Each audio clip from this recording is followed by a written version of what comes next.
Okay, so hello everyone.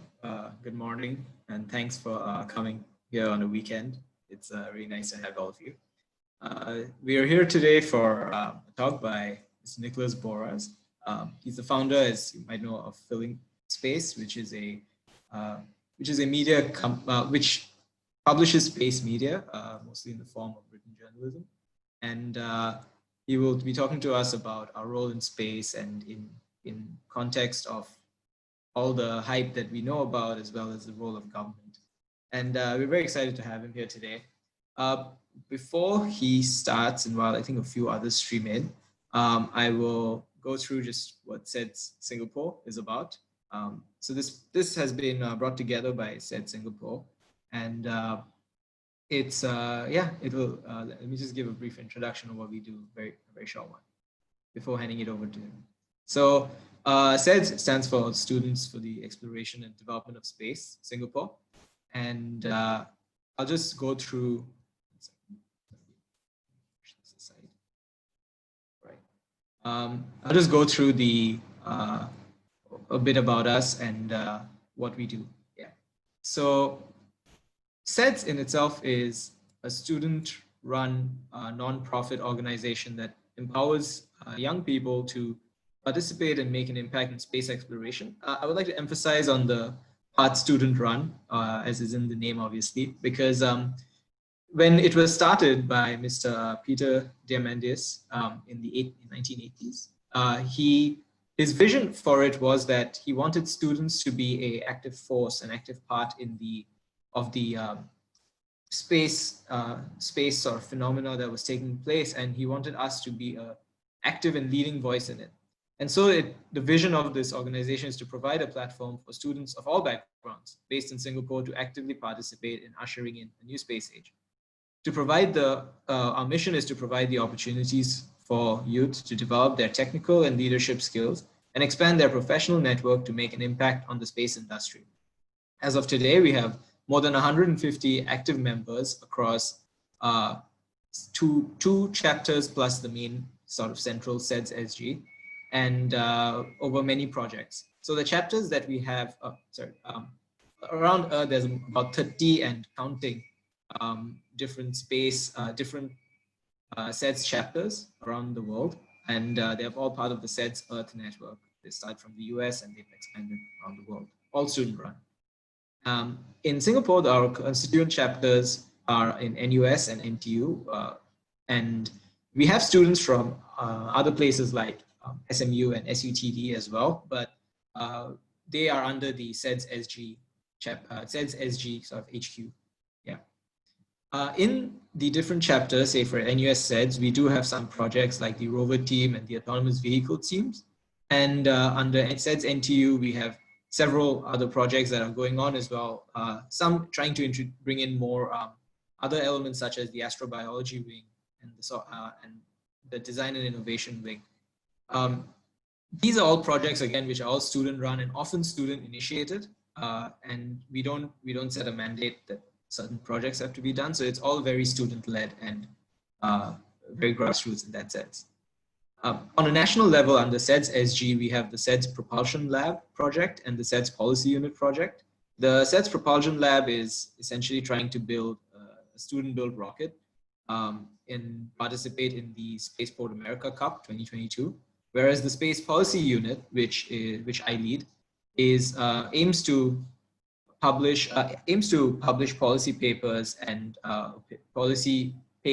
analysis and briefs to engage the greater space industry, policymakers, financiers, entrepreneurs, etc. And we hope to take a STEAM-driven approach to engage students. And STEAM means is basically STEM plus the arts as well. And so we feel like the whole idea or central mission of the Space Policy Unit is to engage as many diverse views as possible in this industry, which has traditionally been associated with STEM forces. Yeah. So with that, we also have a lot of activities that go on every semester or every year. And they include launch wash parties, workshops and outreach, and also talks like these. Typically, we used to have these talks in person, but now obviously due to the situation, then I guess we do have them as like webinars, which I think allows us to reach far more people. Yeah. Lastly, if you want to contact us, please feel free to reach out on any of these media. And if you have any, if you have any projects, policy projects or initiatives you want to go to, for example, please reach out to me. Also, if you do want to read any of our material, like the landscape study that's going to be released in about 2 weeks in Space Week, do reach out to me and I can send you a copy of it. Yeah. So with that, I will hand over the time to Nick. I will hand over the time to Nick to take it away. Yeah. All right. Thanks, Arka. Hello, everyone. I speak to you from New Zealand, although I am from the United States, as my accent may indicate.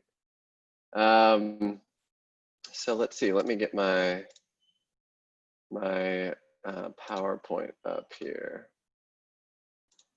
Can you see that? Yes. Okay. Yes. Cool. So yes, our role. Can you see my cursor if I move it around? Do you see that? Yeah. Okay, cool. So our role in space is obviously the theme of my discussion here. So discussing how can people basically participate in the space sector, including you all. And then I have this sub-header here, in light of common misconceptions about the space sector. And the reason for that is I was sort of thinking, I believe that there are some common misconceptions about the space sector, and knowing and addressing those misconceptions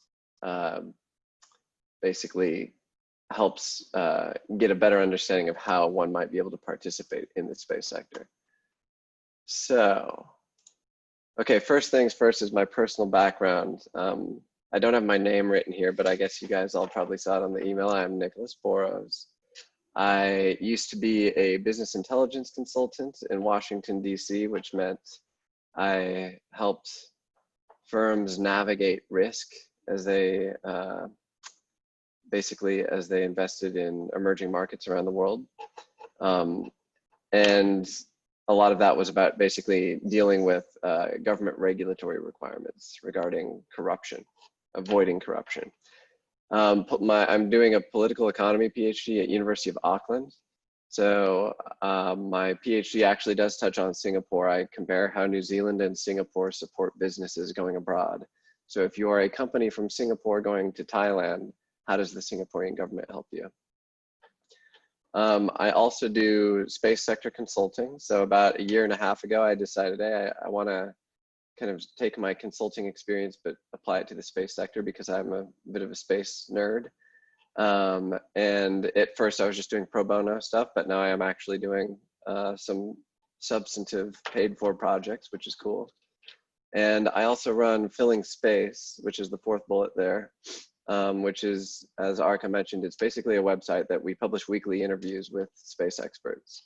And kind of to the point that Arka was talking about engaging STEM plus the A, STEAM, we talk to far more than just engineers and scientists, that we make a point to kind of talk to historians or artists or social activists or whatever, because the space sector involves more than just scientists and engineers. Okay, so, okay, these are the 5 misconceptions about the space sector that I would like to address. So the first, and I'll have a slide about each of these, so go into more detail about each of them. But first thing is commercialization is overhyped. So everyone talks about commercialization as this big thing, but it's not as big a thing as it is often portrayed. Second is it's about more than just launch vehicles. So everyone loves to look at, you know, SpaceX launches, but there's a lot more happening in the space sector than rockets. Third thing is it's for more than scientists and engineers, like Arka was saying. Way more than scientists and engineers need to be taking part in the space sector, and do take part in the space sector. Fourth thing is things aren't moving as quickly as you think. So these are kind of, these 5 points are actually, you know, if you're new, if you're an old hand in the space sector, which I am not, but you probably would already know this, but for the newly converted space enthusiasts among you, it is important to recognize this, that things are not moving as quickly as you think. Oftentimes plans are much faster than reality, or reality is much slower than plans. And then the 5th point is space won't advance just because it's cool. I'll get to that. So first thing, commercialization is overhyped. I think this is a really important point because we live in this era now where, you know, SpaceX is doing all this cool stuff, and there's a bunch of firms, private firms, that are taking the lead in space, engagement with space. And there's, you know, everyone likes to talk about new space. So there's this kind of common understanding that private sector is leading the way, but actually government policy is still super, super important for space sector market actors. And I have these, I just chose these kind of 3 well, examples of this. So here's Elon Musk pouting because he didn't get all of the Space Force contracts. So obviously he cares about government contracts if he's making a big deal about, you know, splitting the Space Force contract. This one is, the details aren't here in the headline, but basically Planet was getting a big cut of Earth observation contracts with the US government. So Planet, which is another kind of new space firm, also totally depends on government contracts. Third thing up here is Rocket Lab winning a contract with another government agency. But, you know, Rocket Lab is a launch service provider down here in New Zealand that's making waves as being kind of an up and coming, you know, launch services provider. But I'm happy to talk more about it. But basically, you know, the reason that Rocket Lab is able to do what it does is because of government policy. You know, they're able to, it's a US company that the US government has allowed to launch in New Zealand, basically. And then the New Zealand government has allowed Rocket Lab to use licenses from the United States government to permit it to launch from New Zealand. So Rocket Lab, aside from having a bunch of clients that are government entities, its whole business plan depends on government policy. So that's the first point. Commercialization is overhyped. Second thing is it's more than, there's more than just launch vehicles in the space sector. So this I took from PwC. They divide the space sector, global space sector, into upstream, midstream, downstream. Here's the launch market. So like, I think these are for 2 different years here. So, you know, let's use the second year here. There's 102 here, 31 there. So that's 133 plus 207. What is that? 140, 340, 340 billion total for the global space sector. 5 is the launch market. It's nothing. And it's, you know, it's very sexy. And it's one of the main reasons that people get into space, myself included. You see the, you know, the SpaceX thing going up and then landing like something out of a sci-fi movie. Interesting. But it's just one component. And can you still hear me, by the way? Arka? Yeah, okay, cool. So this is something I just came up with here. I'm working on a project right now, a consulting project where I'm looking at kind of different segments of the space economy. And this is a list that me and my colleague have came up with about kind of all the different elements. There are more than this, and you can divide it differently. But, you know, any satellite mission, any mission that is a rocket going up there, there's the launch vehicle, obviously, of which there are many options. These are reusable or dedicated, shared, or 2 ways of thinking about, you know, types of launch vehicles. But then you obviously have the platform, which includes the bus, which is the actual structure, and then all the subsystems. You've got the payload, which is essentially the reason the satellite's going up there in the first place. It could be Earth observation. It could be relaying signals between a network of satellites. It could be some sort of telecommunications payload. Then you obviously have the communications, which is how does the satellite communicate with Earth? You have uplinking and downlinking. And then there's a whole bunch of operations going on, which someone I know likened to sort of babysitting the satellite. And then services, that the whole point of all of this is to provide some sort of service to people like you and me down here on Earth. So it could be, you know, Earth observation analytics, which is, you could think of kind of like, you know, the weather forecast, but for a million other things. Telecom, so like, you know, satellite phones or whatever. GPS, you know, when you upload your, you know, photo on Instagram or whatever, the geotagging, that's courtesy of satellites. And I do like this thing that Peter Beck recently said. So Peter Beck is the CEO of Rocket Lab. And obviously this is a bit of a gimmick in terms of him trying to make his company seem really cool, but it is a good little sentence here. He says, we go to space to improve life on Earth. So it's very important to remember that the rockets, the launch vehicles, and even the satellite and all the other hardware, fundamentally, all of that stuff is just enabling some sort of service back down here on Earth that people are willing to pay for. So it's more than just launch vehicles. Okay, third point is it's for more than scientists and engineers. On Filling Space, we recently interviewed a guy. This was we titled the interview, can people without technical backgrounds work in the space sector? The answer was yes. So this guy he used to work in some sort of like nonprofit work, I think, and now he heads up something like the logistical network for a space company in Europe. And his point was basically, you know, his previous experience could be applied towards the space sector.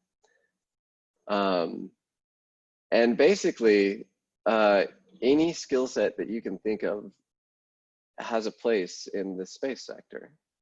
And that's because, you know, they're companies fundamentally, they're big organizations. So, you know, they need management, they need human resources, sales, someone needs to be thinking about policies and regulation. You obviously need to do communication, like talking about what you're doing, making your, whatever it is you're doing seem cool so that you could garner more investment, procuring all the parts, logistics, compliance, legal support, basically anything you can think of. So I really want to stress that, because oftentimes people think of it as just a field for scientists and engineers, but it's not. Scientists and engineers are very important, obviously, because without them, nothing would happen, but just as important are all these other folks. Okay, the fourth point is things aren't moving as quickly as you think. So has anyone ever read The High Frontier, or do you guys know what The High Frontier is? If you do, unmute and say yes. Yeah. Yes, okay. So, yeah. okay, so this is an awesome book. I highly recommend it. This was written by a guy named Gerard O'Neill, who was a science consultant for NASA. He wrote it in the 70s, and he said, his basic argument was, with the technology we have now, we can create, you see this in that screen? You can't maybe see because it's too small, but it's like a cylindrical space colony for humans with artificial gravity because it's rotating around. And he said, his argument was like, it's totally feasible that within a decade or two, we'll have these things. Obviously we don't. But if you were a space buff in the 70s, you would be thinking, I swear, you would be thinking that by the 80s or the 90s, we would have things like this. It didn't happen.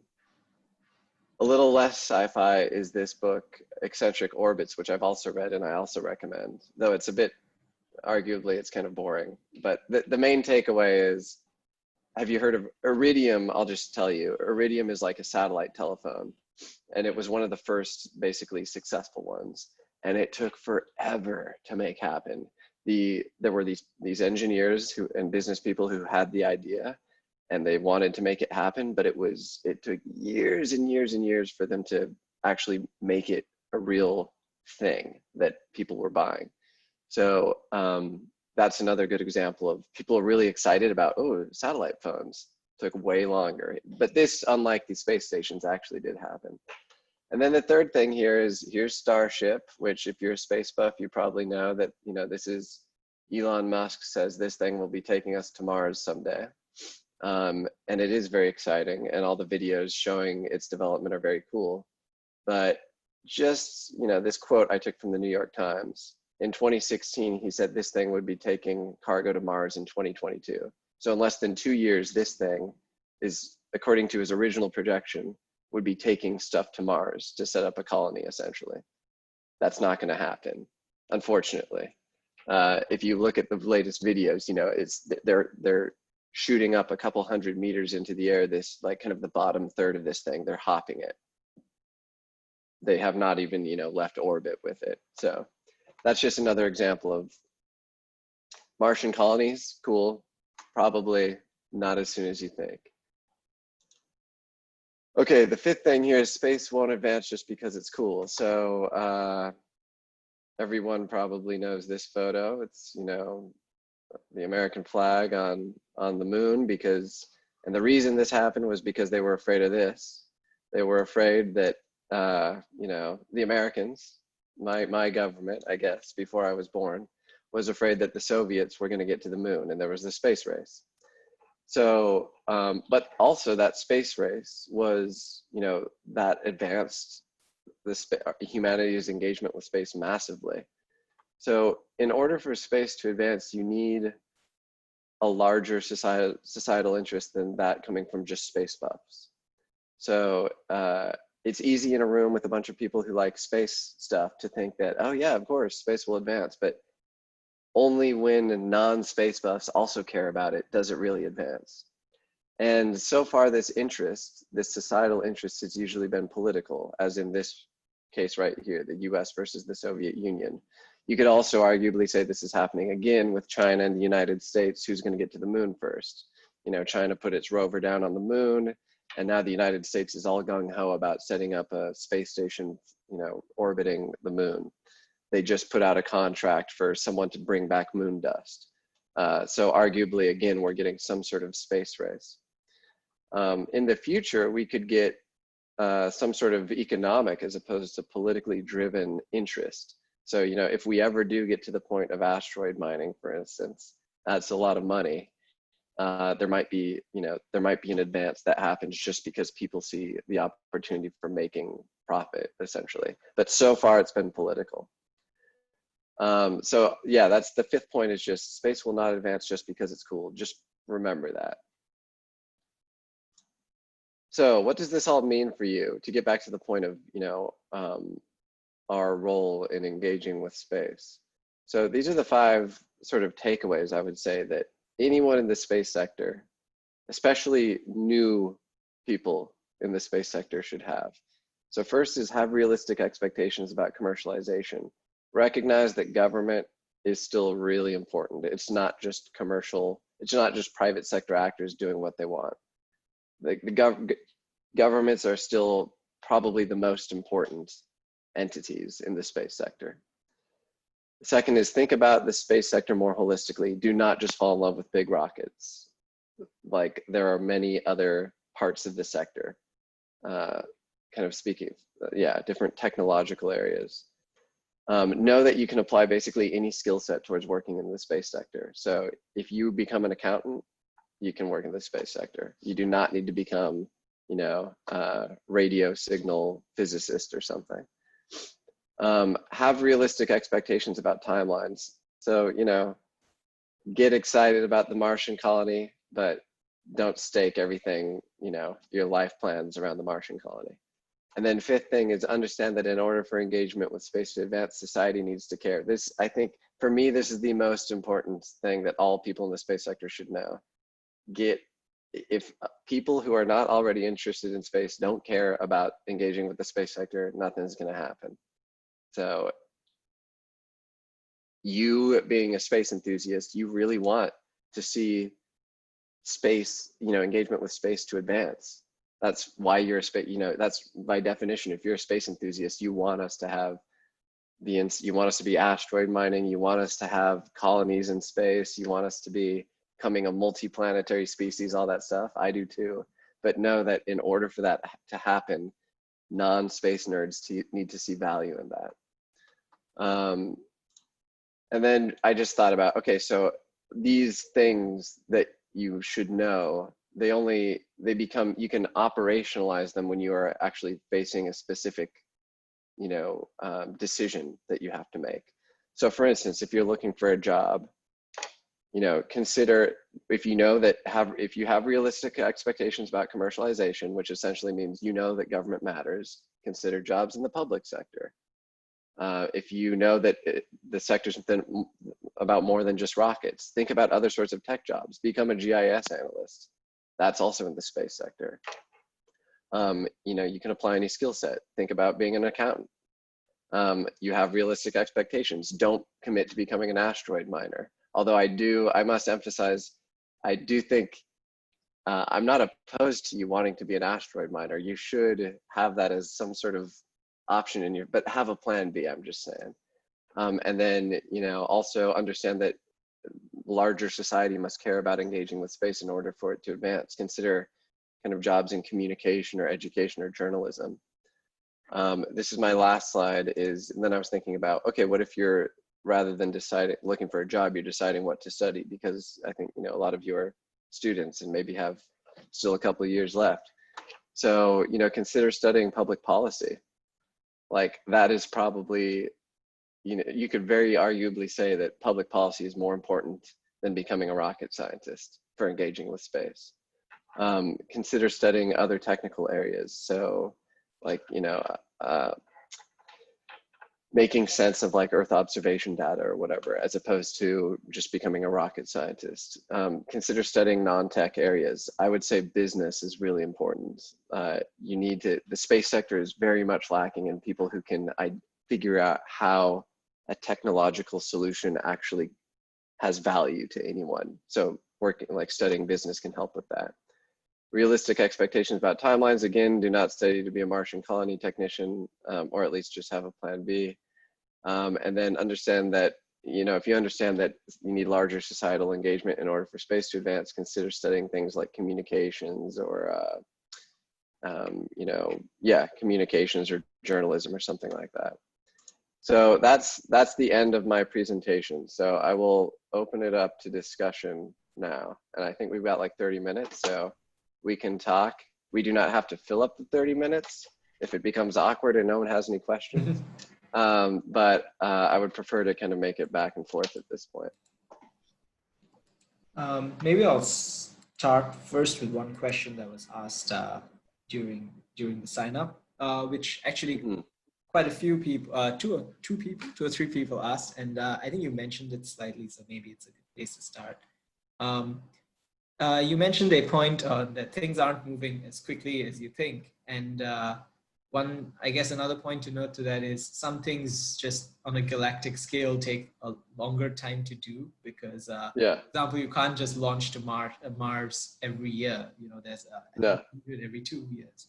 So are things like boots on the moon by 2024, is that something that is realistic, or are these just, as you said, like pushing this like space race between, say, the US and China forward, or is it a realistic target? I mean, your guess is probably as good as mine. I would say if there is political interest, then timelines become a little more, reality sticks to timelines. In the Cold War, getting to the moon, that happened really, really quick. So in theory, if China and the United States are really starting to, there's some sort of political will there, then stuff can happen quickly. But as a general rule, I would say just expect reality to take longer. And all you have to do is, think about Starlink. Like all you got, do a Google search about Starlink in the news, but then set your time filter for like before 2018. And you'll see probably that like by today we were supposed to have the whole network up. Like there's this consistent pushing back of timelines that people don't really notice because no one's ever looking back and realizing like, wait a second, like they're just pushing things back. So I would always take timelines with a grain of salt, a massive grain of salt, personally. Okay, thanks. Yeah. Does anyone Questions? Any questions from anyone? Actually, I do have one question. Thank you so much for the presentation just now. I learned quite a bit, Sure. but I think there was the whole focus was mostly on misconceptions about the space sector, right? But what's your opinion on why there are so many of such misconceptions? Is it because of the media, the way they report, or is it because of outreach programs? I do have a personal opinion, which is that, and this may be incorrect. So, but I used to work in, when I was a consultant, I was agnostic in terms of sector. I worked with like oil and gas and logistics and all sorts of stuff. The thing that I noticed with the space sector is the space sector is full of really enthusiastic people. Like space people really like space. Like if you talk to, I was talking yesterday to one of the guys from like Rocket Lab sales team, you know, and he's a sales guy, but you know that like this guy just wants humanity to become a multi-planetary species. And like you know, it's like we need to find extraterrestrial life, all this stuff. And when you talk to space people, really, you know, there's this excitement, I think that exists among space people. And I think that clouds judgment about like reality. Whereas when you hang out with the people who are like extracting oil from, you know, somewhere, you know, these people who are like destroying like archaeological sites to get raw some sort of like resources from the ground, they don't really care. There's not some utopian vision there. They're just kind of trying to figure out how to make money. So in my opinion, I think a lot of the misconceptions comes from there's just like a lot of passion and hope that is beautiful. And also, you know, it's partially the reason that you get these cool things is because people are thinking outside of where we currently are. There's a lot of imagination, but I think it gets in the way of, you know, realistic timelines. And I do think that the newer you are to the space sector, the more you suffer from the misconception. If you talk to someone who's been in the space sector for like 40 years, they're no longer, you know, they're not focusing on launch vehicles, for instance. They have a much more holistic picture. They're not thinking that something's going to happen faster than it will. But, you know, people like you all, maybe, I assume, just because, you know, are you guys mostly undergrad? Yeah. Or, yeah, so, you know, if you're undergrad, relatively speaking, you're new. I'm also relatively speaking new, less so than you maybe, but compared to most people in the space sector. And I think the newer you are, the more you are kind of excited, and you haven't kind of tempered that excitement with like, more grounded perspective. Oh, see, okay. Technically, but I could be wrong. No, I was just wondering about your opinion. But technically, these misconceptions, they can apply to people who are not space enthusiasts as well, right? Or not people who are not in the space industry in general. Yeah, probably. I mean, yeah. Also, but if you think about like, if you're not a space nerd, when do you actually hear about space? It's like, you know, when something crazy happens. It's not, you know, you don't hear about just business as usual in the space sector. Like my mom only talks about space stuff to me when something crazy happens. You know, she doesn't talk about. Have you guys ever heard of this? I have this app here, Space Launch. Have you ever seen this? This is what it looks like. Space Launch. Anyway, there's probably a bunch of these. Space Launch right there. And you can see it like gives you an alert whenever a launch vehicle goes off. They're happening all the time. There's like launch vehicles are going off like, you know, a lot. So, but you know, my mom will only see, you know, it's only when some sort of crazy launch happens. So yeah, maybe that also contributes to the unrealistic expectations for non-space nerds too. I don't know. Okay, I see. Thank you. Sure. Maybe to anyone else? Add on to Jimin's question, something that was also brought up in the question submitted was the matter of public buy-in. As you said, space projects are very expensive. It's also something that we do cover in the report that we're publishing. But space projects are very expensive, and definitely enough, it's a lot of it is funded somehow by the government, either as a financier or as a contractor. As a result, there needs to be a justification for why you're spending so much taxpayer money on these extravagant projects. In an attempt to get more public buy-in, what do you think is the best way to approach it for, be it for student organizations or even the private enterprise itself? Yeah, I would say that I think I mentioned this in my response to one of your emails. I hate the like Velcro argument, or like the trickle down of having space stuff, and then there's like something now that we all use that is because of we had to make a computer for a shuttle and now our computers are better, or something like that. To me it sounds very much like, oh, we need a reason. Oh, here it's like it's not a real reason. It's just a post hoc justification. To me, the real key for demonstrating value is talking about like now, like what do you do every day that depends on space infrastructure? And there's a lot. Like, I'm from Portland, Oregon, which if you Google Portland, Oregon right now, it's being covered in wildfires. I was in Singapore last year when the fire was coming over from Malaysia. The smoke pales in comparison to what's happening in Portland right now. And it's horrible. But you look at the news coverage of what's happening in Portland and all of the West Coast of the United States, and there's these crazy satellite images showing where all these fires are and showing all the smoke, and this is providing like real information that is allowing people to make decisions about, potentially evacuating or whatnot.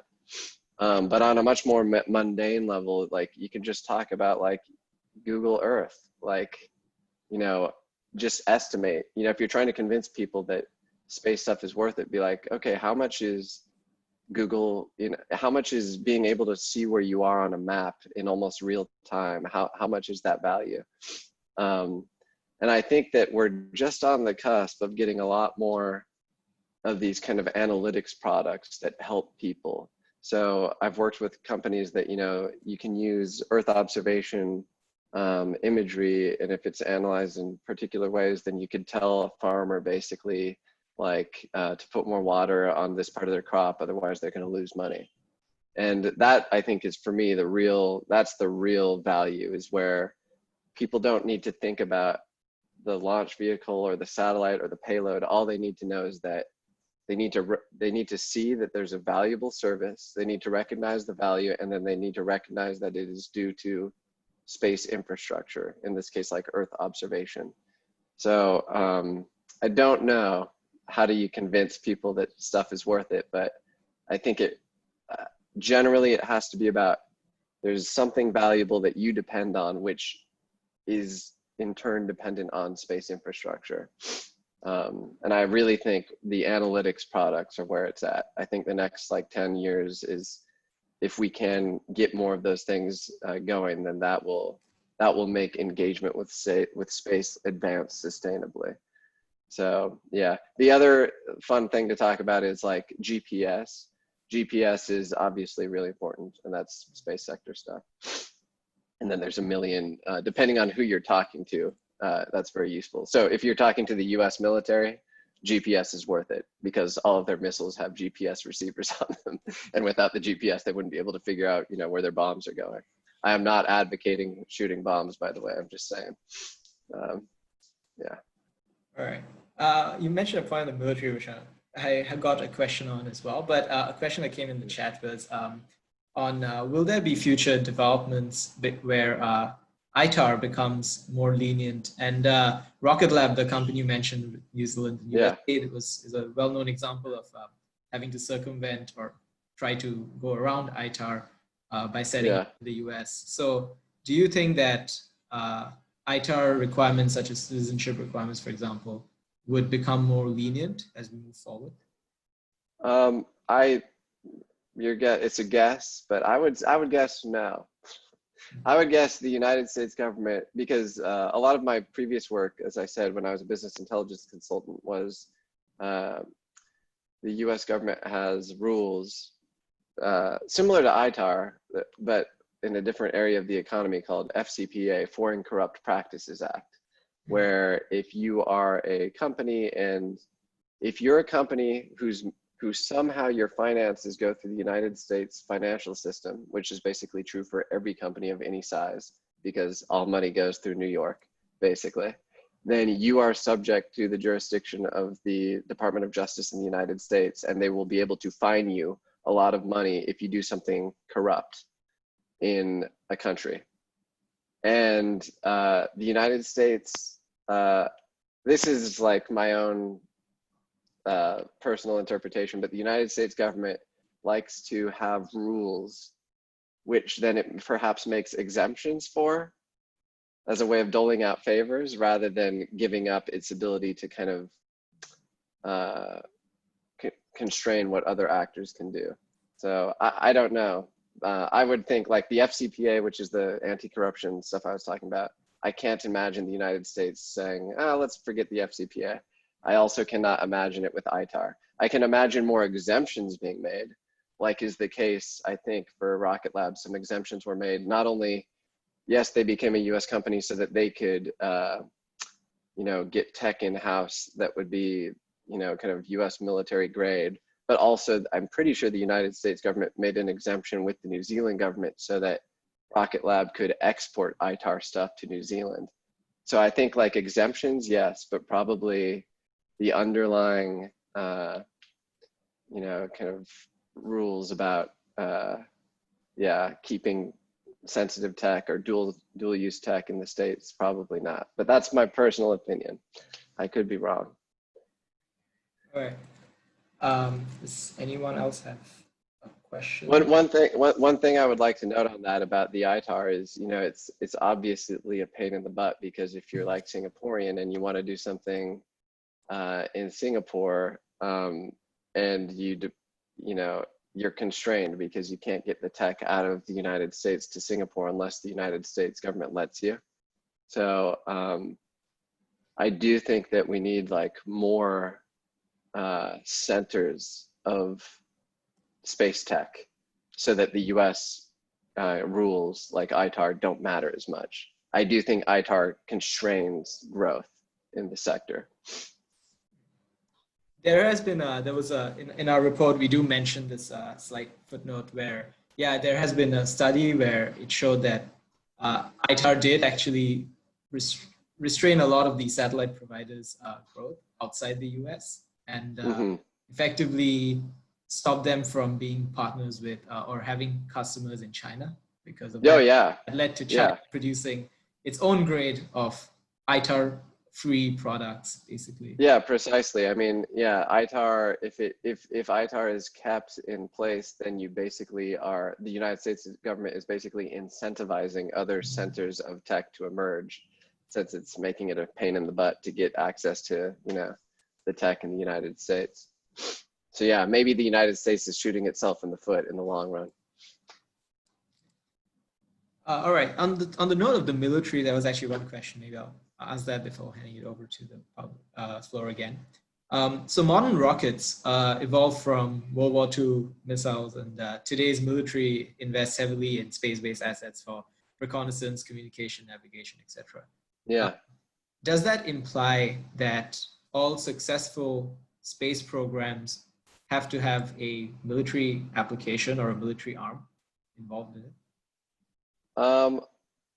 I don't know. Again, being the good PhD student, I will say I don't know. But I would assume that, yeah, to date, a military aspect, military, you know, basically the military is the customer for most space programs. You know, everything else is kind of like cherries on top, but fundamentally it's national security type stuff. I think that, I don't know very well, but we did interview someone on Filling Space who was like an India space sector guy. And I think that ISRO, you know, is known for having a not, like, you know, they do have a fairly developed space sector and it's not particularly military. A lot of it has been used for like developmental purposes. So, but I don't know the details about that program, but I think to date, yes, it has definitely been that way, but it doesn't necessarily have to be that way. It just, you need if it's not military, you need someone or some government agency, you need someone either in government or elsewhere to value the service enough to pay for it. And to date, it's been mostly military, but in theory, it could be something else. The key is that value. The key is connecting the tech to some sort of value and making it apparent to a customer. And so far, yeah, it's only been military, unfortunately. I think Japan, JAXA is one other probably. Yeah. There, but that's because they were probably constrained by the US post World War II. True, yeah. Applications. Yeah. True, yeah. I don't know much about JAXA, but yeah, they are, yeah, not particularly military. But I would wonder, yeah, who are their ultimate customers? You know, I don't know. As of now, they're actually trying. They have a lot of sort of trade deals with programs with the EU to try and sell their Earth observation analytics to around the world. Yeah, that's the intention. That's what they're trying to do, because most of their satellites were developed for Earth observation purposes, because they were only allowed to develop research capabilities rather than military. Yeah, so that's as far as I remember, the current state of their commercial space. Yeah, but they do partner with a lot of people in like ASEAN, for example. They are trying to build a lot of collaborations, which I think is very interesting. Okay, but usually around Earth observation, maybe, or yeah. Yeah. All right, and on that note, actually, one more last maybe question from you is, given our relationship, so given the military, typical military nature of a lot of space products that are made, given our relationship with our neighbors, our being, I assume, Singapore, are there any geopolitical implications for having a space program here in Singapore? I don't know. I think, you know, Singapore seems to be one of these countries, like New Zealand actually, that straddles the line between the growing tensions between China and the United States. It seems to have decent relationships with both.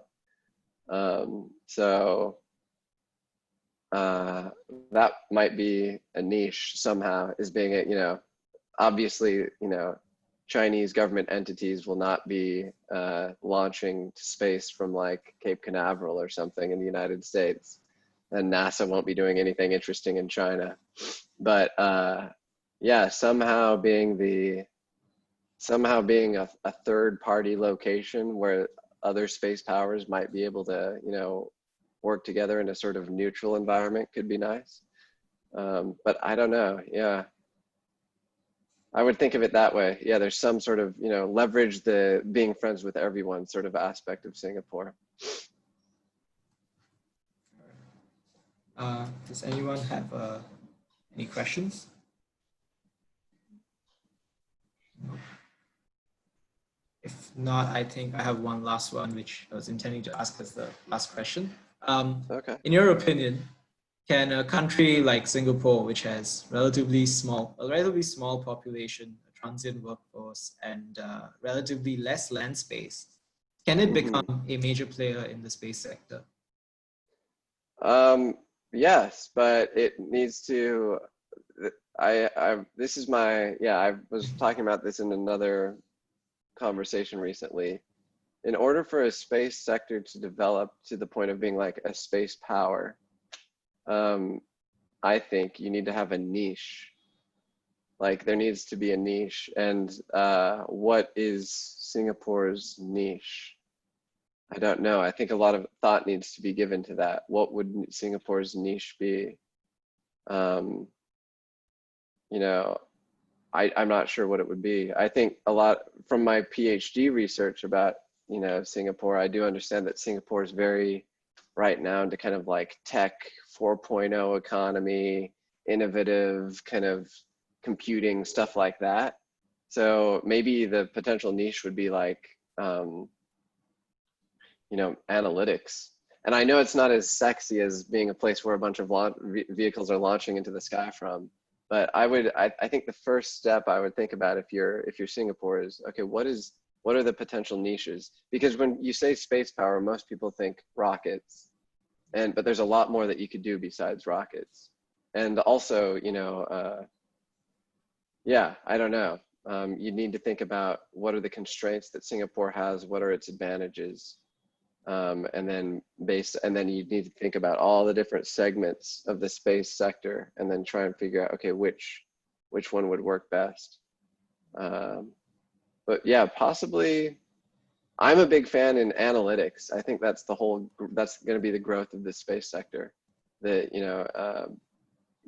Services based off of the data the satellites are collecting, and to do that, you need to be pretty developed, because you need to have like really good computing. You need to have pretty well educated folks, and they need to be connected to kind of like richer parts of global society that they can then sell to. So could be a good fit for Singapore, but I'm not sure. And there's so many other niches. Like you could become like Singapore could become the niche place for like solar cells or something, because every satellite needs solar cells. And I was just talking with someone yesterday about the solar cell market is really consolidated. There's only a couple companies that make the actual cells. There's a lot of different people who integrate the cells differently, but in terms of the cells themselves, there's only a couple people who make them. So, you know, if someone were to break into the market with a new kind of solar cell, that would be awesome. So that could also be a niche. You know, there's a bunch of them, but yeah, I don't know. I'd have to think about it more. Think about more than just rockets, though. I would say that there's too many people who want to be launch service providers at the moment, I would say. All right. Right. Sorry if I may ask a follow-up question. So what kind of analytics would you be referring to when you talk about analytics? So I did I don't really know, to be honest, because I'm not a data person, but I do, I'm like working on a project right now that's looking at synthetic aperture radar, which is like a way of basically observing Earth. It's an active Earth observation technology as opposed to passive, where you just see sunlight bouncing off of the Earth. You actually transmit a signal, and you can tailor the signal in all sorts of different ways to see different things. You know, you can see the snow or the ice beneath it. You can also see how things move. So you can see, like, after an earthquake, that like the ground goes down a centimeter.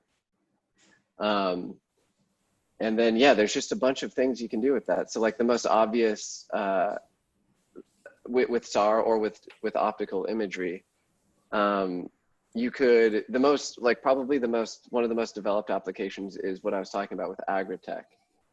There's like multispectral indices where you can see like, okay, if this much of this thing bounces back, of this light wave bounces back, but this much of this light wave gets absorbed, that means that this is biomass. And then you can see how biomass is growing.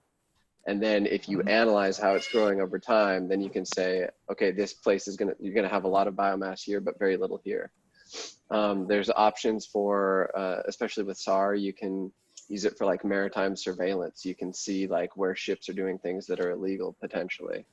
You can think about, there's like mining applications. If you're interested in mining stuff out of the ground, you can, especially with SAR, you can make your signal penetrate the ground and see particular things that might be correlated to like where there are deposits of a type of ore, for instance.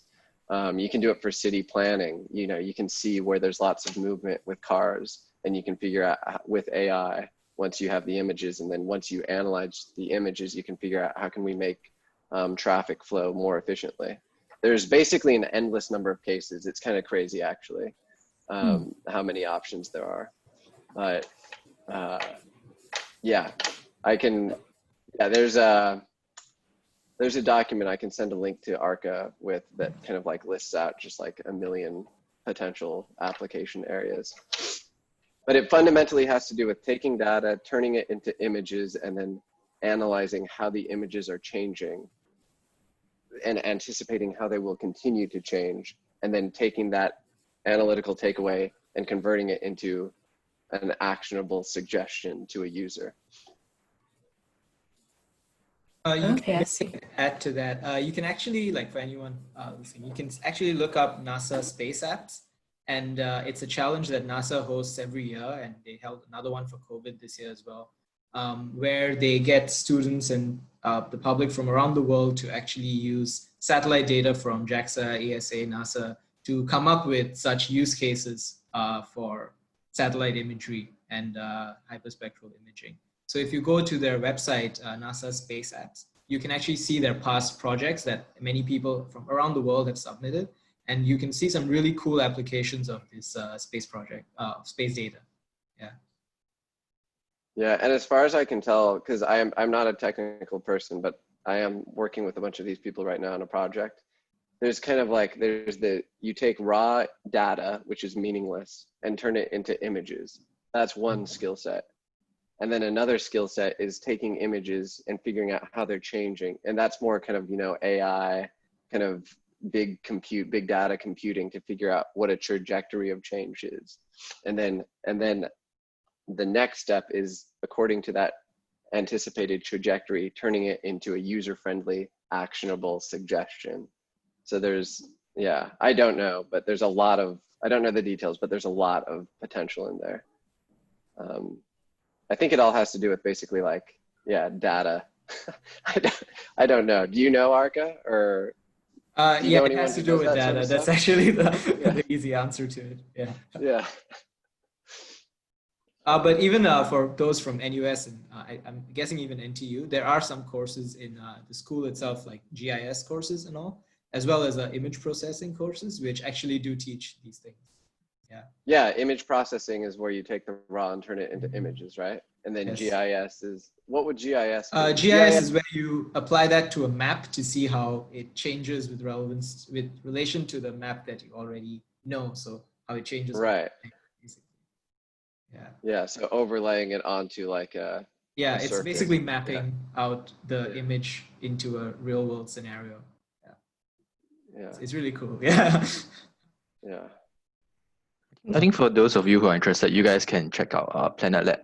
They have this Planet Explorer, so it's a very user-friendly interface, and you can just take images over like a series of months and then see how it changes. So you can make it into a GIF, and then you can also share it with people. Nice.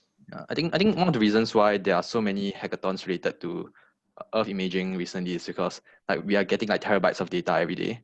And then these companies are finding ways for us to use this data and to create value from them. So maybe just to share a little more on the different type of usage.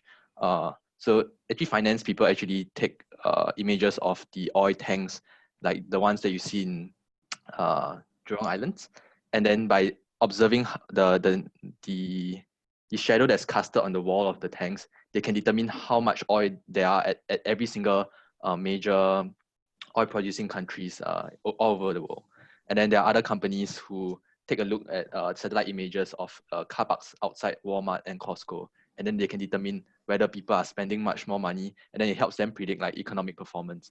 So there's really so much data, and it's just really up to us to determine how we want to use it and what other areas we can use it for.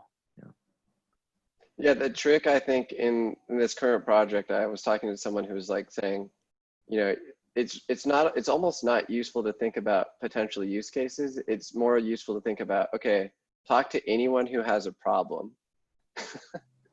And then you can figure out that Earth observation imagery can help. It's more useful to start with a problem and then figure out how that solution connects to the problem. Because it really is basically, it's basically magic. It can do anything. All right, I think, does anyone else have any questions? I have a question. Yeah. So, from my understanding, the developments of the space industry, be it infrastructure development, or even if we talk about analytics, is typically there's high research costs, and this typically comes from funding by, let's say, the government, or you attract large scale investments, right? But moving forward, do you have any thoughts about the ROI of investments in the space industry, and how long will you take to actually commercialize and even profit from all these investments that we put into R&D and research? Again, I don't know, but I can say that I was talking with some people who, like the day before, a couple days ago, who they're making some kind of little widget that's involved in either a rocket or a satellite. and they were complaining about how traditional banks don't want to give them a loan because it's basically a big bet. Unlike, setting up your own accountancy firm, creating a widget, it requires like a lot of money up front, and only a little further down the line does money start to come back. So it does require like more risk tolerant sort of investors, which is why you get a lot of like private equity. I don't know the answer. It seems like this is one of the big issues with the tech, with tech in general, with commercializing tech, is you need to have some sort of investor who's risk tolerant, and it's usually the government or private equity. I don't know how the timelines will change over time, but it is a serious obstacle to commercialization. Or maybe I would say, how would you convince or pitch to an investor or the government to actually invest in you, given that that is uncertain as to what the rate of returns will be? I'm not sure, to be honest, but the most important thing when trying to get money from someone is to make sure that what you're saying lines up with what they want. That's a pretty universal takeaway. Like, for instance, some of my PhD has been about this it's not the space sector, but, I think that for Singapore, if you're a Singaporean government or a Singaporean firm going abroad and you want support from the Singaporean government, the most important thing you can do is show that you align exactly with what the Singaporean government wants Singaporean firms to be doing. And that's the whole game. The whole game is knowing what other people who are trying to get government money, how they're presenting themselves to government, and you need to present yourself as aligning more than the other people. So I'd say it's probably like a similar game in terms of getting money from government or private equity. You want to figure out like what are their specific goals, and then everything you say needs to tie to one of their goals, one of the outcomes that they want to see. But that's pretty high level, and it's probably not very useful, but it is a general, like, it's pretty important, I think. Thank you. Yeah, thanks. I think that's time, and I don't think does anyone else have any last questions? Nope, going once, twice. No, all right, great. Okay, and I think that's time. Thanks so much, Nick, for coming today and talking to us. We really got it. Quite a few talking points. And yeah, if anyone has any further questions or any inquiries for Nick, you can just reach out to me, and I think I emailed every one of you the invitation, so you have my email. And yeah, and it was really nice. Thank you. Yeah, feel free to reach out. All right, that should be all. Thank you for coming, everyone. Yeah, have a great weekend. Yeah. All right. Bye-bye, everyone.